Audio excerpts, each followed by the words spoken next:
I've deleted Instagram. In fact, I delete it every single day, over and over again. After the use of time limiting myself to reduce the time I'm using the app, after using third-party apps to plan postings, to schedule my feed, I found that deleting the entire app from my smartphone is the only way that kind of helps me to create a healthy relationship with Instagram. In this video, I want to explain my thoughts and feelings about Instagram, especially coming from a photographer's point of view. But I'm pretty sure it will also help you if you're not familiar with working in the creative scene. I think this video will still help you seeing Instagram maybe kind of in a different way than you're used to see it. The photo platform started in 2010. Back in the days when Instagram was founded, it was just a photo platform. All you could share on the platform was photos. Nowadays, it's more kind of like an entertainment platform. So you can share everything like photos, videos, reels, guides, recommendations. It's all on Instagram now. And as I said, it's free. It doesn't cost you anything besides your time and your mental health. I don't want to focus too much on these two things. I'm coming more from a photographer's point of view. And I think there are some truths and lies that Instagram has gained over the years. And I found that almost every truth, like every benefit that has the platform, also comes with a lie, also comes with something negative to it. First thing, Instagram is great to get to know other photographers. That is completely right. I think everyone has known some other photographers just throughout the platform. The negative thing that comes with that is that we start comparing ourselves with others. Not necessarily friends, I think we also do that, but not as much with strangers, like stranger photographers that we don't know in person. And we call that upward comparison. So we always think that their work is better than ours. And this is obviously not healthy. So just by using the app and getting to know other people, it also comes with a lot of comparing. And comparing yourself with others is 100% is not something that you should do. It is never good at any given point. Still, by using the platform too much, you end up doing that. Next up, number 2, you can get to know new models and new people to shoot with. Yes, also very true. There's nothing negative to that, I think, but there's also different ways to do it. So you could reach out to agencies or whatever, so you don't need Instagram necessarily for that, but it's a great platform to do that. Number 3, it's very easy to show your work to your community, your family, your friends, and maybe even potential clients. That's also very true. The negative that comes with it is that every photographer's work looks the same on Instagram. It is just very hardly possible to customize the way that you show your work. It is always the same on Instagram. And this is why I would recommend using a website, using something like Behance, like different platforms than Instagram to kind of showcase your work in the way you want to do it. And the best way is by far having a website for that. Number 4, Instagram makes it look incredibly easy to become successful, that you can kind of make it on Instagram in almost no time. I think in the first place, this is kind of motivating, but the truth is, and this is what Instagram doesn't tell you, good things require a lot of time and patience. And there are 2 quotes that I want to mention that sum that up pretty nicely. There is no greatness without practice. And the other one, and you might have heard this one, hard work beats talent if talent fails to work hard. Blowing up on Instagram can just happen overnight. But this is not how it usually works. And this is not how life usually works. But there is just some things that just don't come overnight. And here is where hard work and consistency comes in, and where this kind of overnight success fails. There are so many things that we can have immediately, and being successful in a healthy and sustainable way, this is something that Instagram is absolutely not saying to you. It is saying use the platform every day, you will make it, but it's not saying how it truly works. And I think that's something really to keep in mind. Number 5, and this is a huge one. Instagram gives you new inspiration. Something that I've said probably a million times myself. Yes, there is definitely a way to use Instagram to get new inspiration. You can get to know new people, new models, new photographers, new locations, new kind of ways of shooting, new photography ideas. There's so many negative things that come with using Instagram for inspirational things. All social media platforms are algorithm focused. So that means that a platform thinks it knows what you actually need, what you're looking for. And most of the time, that kind of works. Like, the algorithm is very good at knowing you as a person, knowing what you kind of like all the time. But inspiration oftentimes goes much deeper than just seeing something that you already liked, seeing something that is similar to what you are liking all the time. You really have to dig deeper to get new and meaningful inspiration. And this is where Instagram fails completely, in my opinion. If you ask me, I think true inspiration comes from being exposed to something fresh, something new, having new experiences, seeing different things, being in a new environment. On Instagram, it's kind of likely that you only see the stuff that is popular. This is what the algorithm does. It shows you something that you haven't maybe seen already, but that is very popular on the platform. And popular is rooted in numbers, in comments, in shares, in likes. So it means popular just means that a lot of people like it, and people mistake popularity with quality. So they actually think if something is popular, it has to be good. But in fact, guys, popularity doesn't say anything about the true value of something. It only says if the majority of the people on this platform like it or not. It only shows if it matches the taste of the majority of the people on the platform. So please have that in mind. Numbers don't say anything about the true value of something. If you try to please everyone, you will end up pleasing no one. So just seeing and automatically adapting that kind of things that you see and kind of making it on Instagram so you will get a lot of likes is not sustainable and is ultimately leading you the wrong path. I would even say that Instagram is killing your creativity because it only shows you what other people like. How do you want to stand out from all of that if you just spend your time using that platform and seeing what is popular? It doesn't make any sense. You really need to get your inspiration from somewhere else. As I said, Instagram is not a photographer's platform anymore. So that also means that there are much more people like on the platform nowadays that are not into photography that much. Which is, don't get me wrong, it's totally fine. The platform should be for everyone. That's totally fine. But therefore, as I said, the stuff that becomes popular, it is likely to be very generic. It is likely to be very easy to consume. This is why a lot of people end up liking it. It is not because of the true value of the creative or even deeper grounded inspiration that you publish on the platform. The problem that I have with Instagram favoring these kind of photos is that actually a lot of great photography is not going to be seen on Instagram.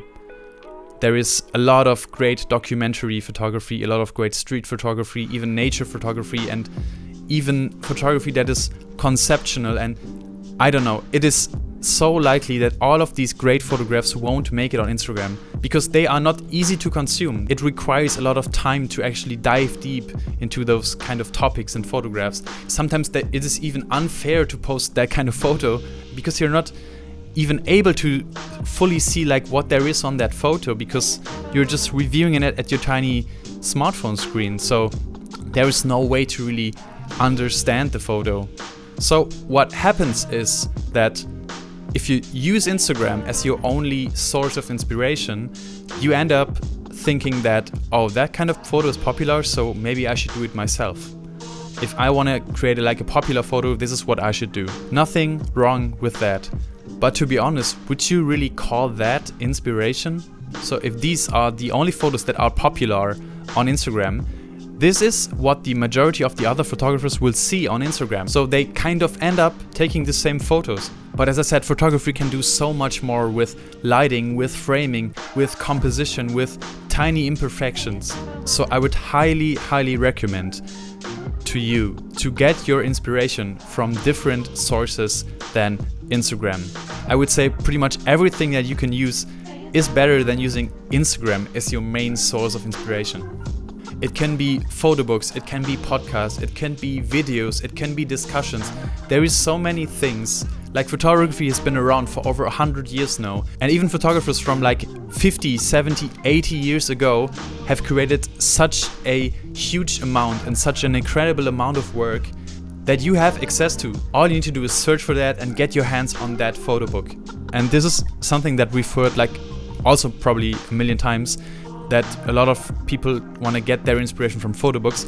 And I can't emphasize enough how much meaningful and deep inspiration has come to me just by picking up photo books, by reading literature from other photographers, by seeing what they did even like 80 years ago.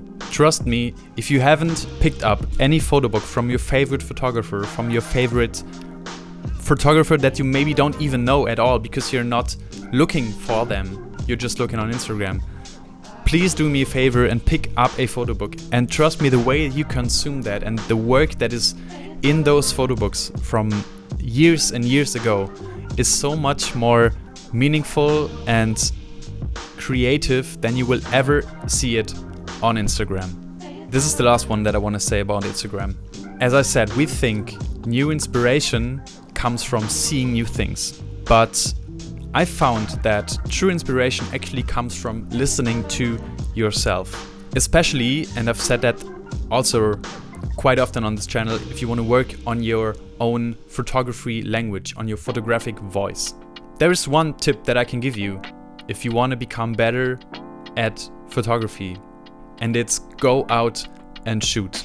Photography is a skill that you can build the more often you do it.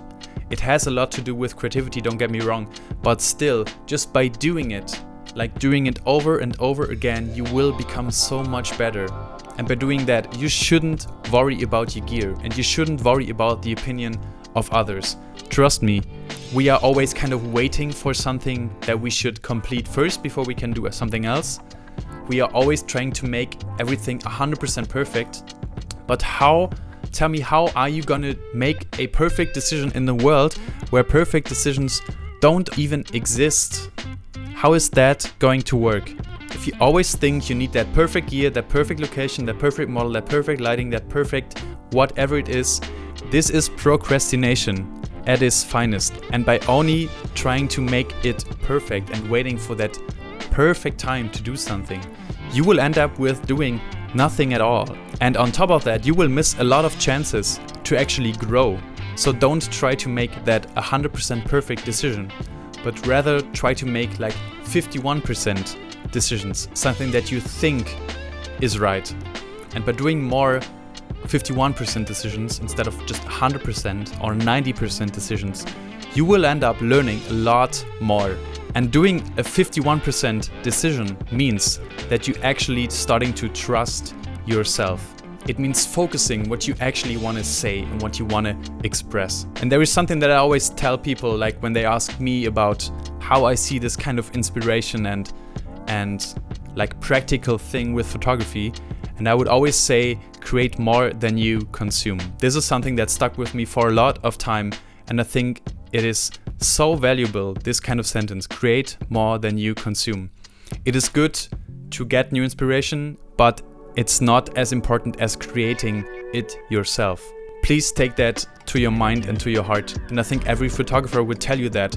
If they recommend any tip to you, like how to get better, they always say it is not about the gear, it is not about what you have, it is about practice, whether it's daily, weekly, monthly, whatever. It's never about the gear, it is always about the consistency and the work that you put into it. So get out and shoot. So let me sum this up for you guys. Instagram is neither bad nor good. It is both.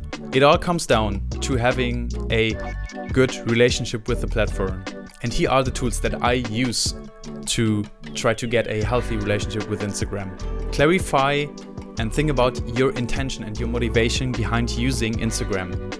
If you're a hobbyist photographer, if you just like and love taking photographs and don't have any commercial or professional whatever thing in your mind that you want to pursue, if you just enjoy taking photos, Instagram is a great platform to share your work.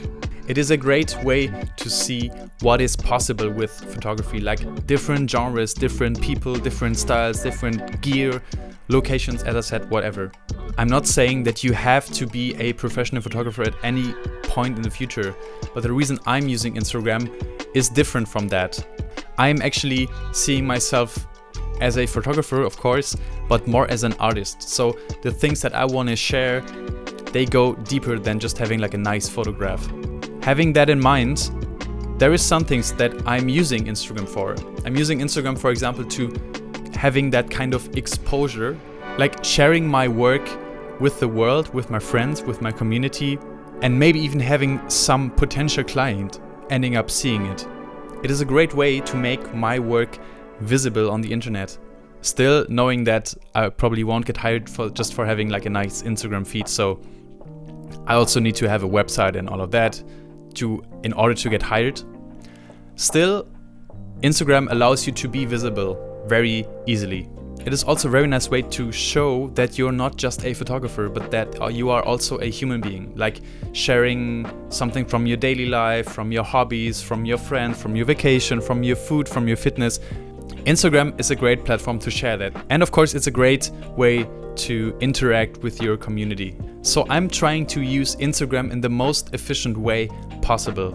And by doing so, just using Instagram in the most efficient way, I am actually able to spend my time more on the creating part of things. So here's how I'm trying to cut down my time on Instagram. Number one, doing a detox. I remember doing it back in November when I was in Iceland for a week. I just deleted the platform and didn't use it for an entire week, and it felt so good. It was hard in the beginning, don't get me wrong. Everyone who's done that kind of knows the feeling, like how it feels.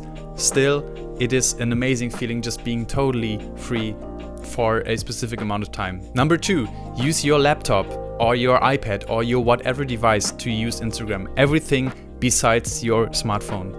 As I said, since there is no real like application, it is not as much fun to use Instagram on your laptop, for example. That's what I'm doing all of the time. And because it's not so much fun, I'm kind of likely to not use it that often or like too long. So that's another tip that I can give you. And the third thing that actually works the best for me, it is just deleting the entire app from your smartphone. Instagram is going to save your login information anyway. So even if you think like, okay, I want to post a photo like today or whenever, you could always re-download the app. It will automatically fill in your login information and you're just like into the app in less than 2 minutes again. So you could always like re-download it, posting your stuff, but I would always go to delete the app afterwards. I'm always doing it every night, so I won't spend the night on my phone on Instagram, and also not the next morning. So this is the most important thing that I could recommend you guys if you want to create a healthy relationship with Instagram. Don't use the app too much. Delete the app from your phone, and trust me, it will prevent you from doing it and using it throughout the day. If you're having like a boring 5 minutes or even just 30 seconds, it will prevent you from using it throughout that time. And this is actually what is the true distracting part that we all struggle so much with. And the last tip, bonus tip, I would say, hide your likes. This is something that I would recommend so much. Don't have the chance to actually see like how many people like your work and how many people like the work of others, because this is like really fucking up your mind, in my opinion. If you always see anything just be shrink down to numbers, this is not healthy, guys. Please get away from those numbers. And this wraps up the video. A topic that I wanted to talk about for a long time, a topic that is really important to me, a topic that I'm talking about with a lot of people like every time we see each other. It is so essential to have a healthy relationship with that app, because you will be stuck in that kind of world. But trust me, photographically speaking, there is so much more to explore than just Instagram. And I can't recommend enough how badly you should keep your eyes away from Instagram if you really want to work on your photographic voice and your creativity. Thanks for watching, guys. See you in the next one.